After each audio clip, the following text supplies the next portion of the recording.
Magandang umaga mga kahuan, narito na ang ulat sa panahon today.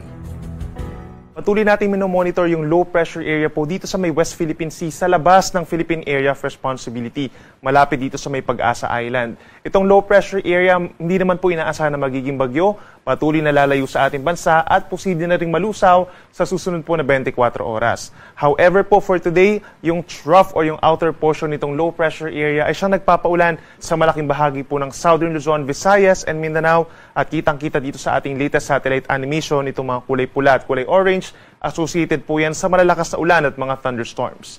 Dito naman sa kanang bahagi ng ating bansa over the eastern side, andyan pa rin ang mainit na easterlies, nagko-contribute pa rin po sa maalinsangang panahon sa malaking bahagi ng ating bansa at sa may extreme northern Luzon.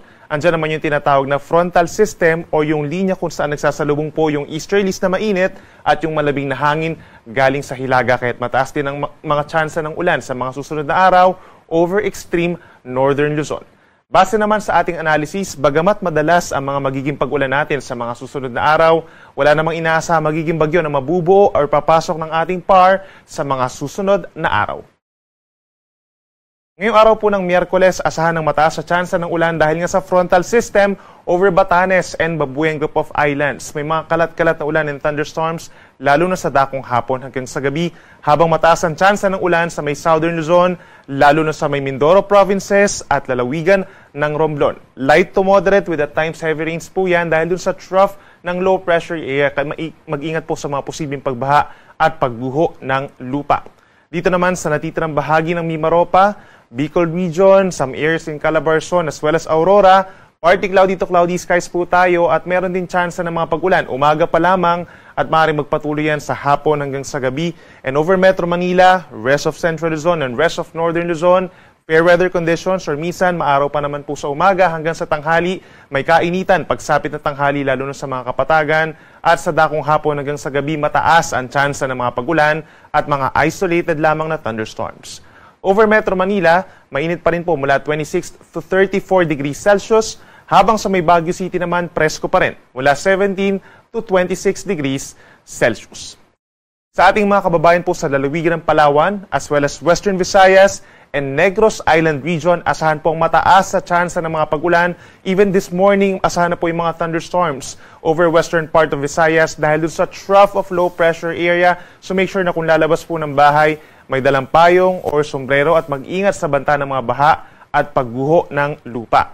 Umaga pa rin, may tsansa na rin ng ulan sa may Central Visayas, habang dito naman sa may eastern portions, mostly cloudy skies, lalo sa may eastern Samar, Leyte and southern Leyte dahil yan sa easterlies at sasamahan din yan ng mga kalat-kalat na ulan pagsapit ng hapon hanggang gabi. Temperatura natin sa Puerto Princesa, 25 to 31 degrees, habang may kainitan pa rin sa Metro Cebu, 27 to 32 degrees Celsius. At sa ating mga kababayan po sa Mindanao, apektado ng trough ng low pressure area ang Zamboanga Peninsula. Ito ng Basilan, Sulu, and Tawi-Tawi. Mataas din po ang tsansa ng mga pag-ulan within the next 24 hours. Kaya't mag-ingat pa rin po sa banta ng baha at landslides dahil minsan magiging malakas pa rin po ang mga paulan.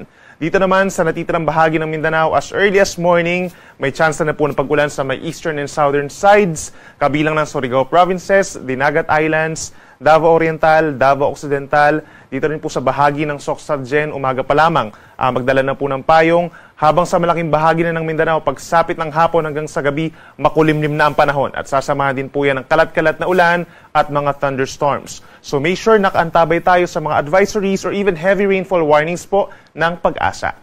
Temperatura natin sa Zamboanga City, posible pa rin umakyat sa 33 degrees, habang mainit sa may Davao City hanggang 34 degrees Celsius.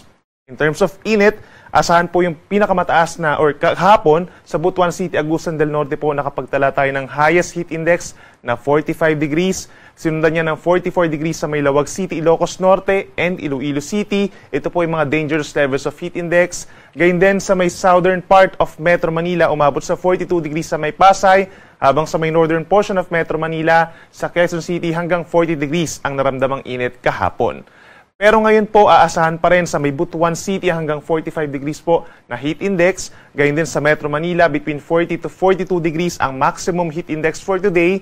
At susundan niya ng 44 degrees na delikadong heat index sa may Lawag City, Dagupan City, Apari Cagayan, and Masbate City. Kaya paalala pa rin sa ating mga kababayan na hindi naman po makakaranas ng malalakas sa mga pagulan for today. Expect pa rin po na magkakaroon pa rin ng direktang sikat ng araw na medyo masakit po sa ating katawan, sa ating balat. Kaya uminom pa rin ng tubig at magdala ng pananggalang sa init, gaya po ng payong, sombrero at para presko ang pakiramdam, magdala na rin po ng pamaypay.